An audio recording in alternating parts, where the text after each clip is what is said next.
Oh, what can you do about it?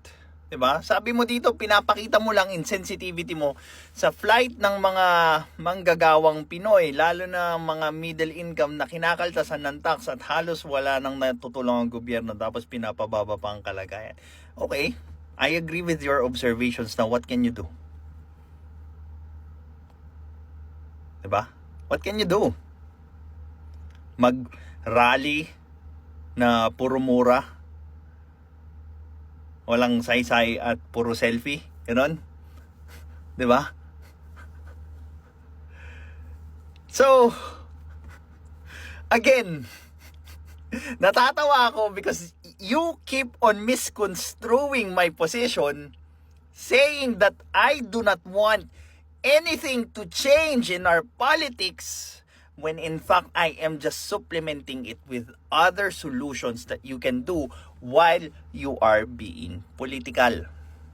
And take note, being political does not automatically mean whatever you are doing is helping. Like for example, yung pagrarally na walang kapararakan.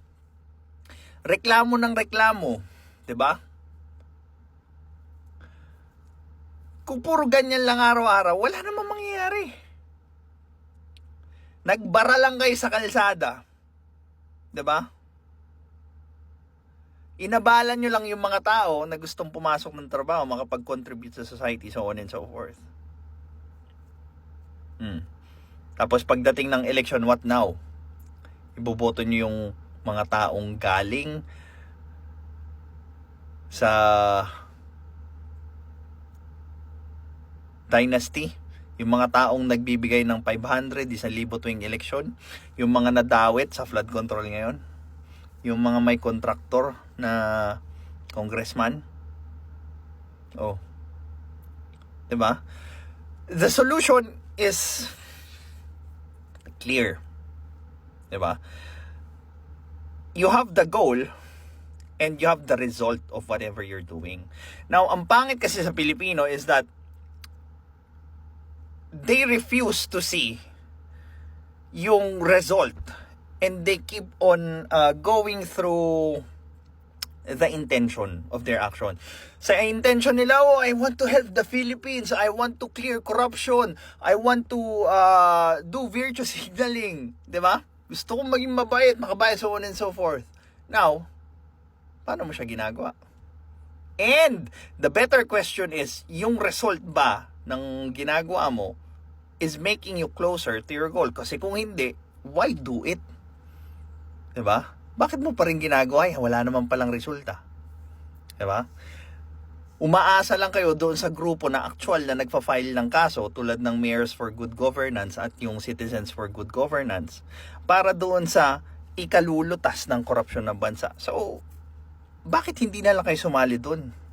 Imbis na magbabara lang kayo dyan sa kalsada, maninira kayo ng public property pag may rally, bakit hindi kayo sumama doon sa grupong may actual na ginagawa? And then, 'di ba? Pag na-exhaust nyo na lahat ng pwede nyong gawin politically, edi, wow, that's going to be a free time for yourself to improve. 'Di ba? Ang daming learning material sa internet.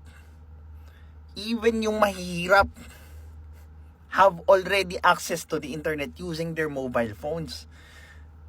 'Di ba? Pero bakit ang functionally illiterate na Pilipino 90%? Hindi nyo pwedeng sabihin na yung 90% na yun ay nakatira lahat sa liblib. Ang walang phone, walang access. 'Di ba?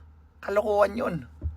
Again, the takeaway here is that you should check the intent versus the result of the actions that you are doing, because doon sa resulta, doon ka pwedeng mag-base ng next move mo or improvement dyan sa ginagawa mo para mas mapalapit ka lalo doon sa goal mo. Hindi yung mag-feeling masarap ka lang dahil nag-selfie ka, dahil nagmura ka sa rally, dahil nagsabi ka ng ano, or ng bato ka, so on and so forth.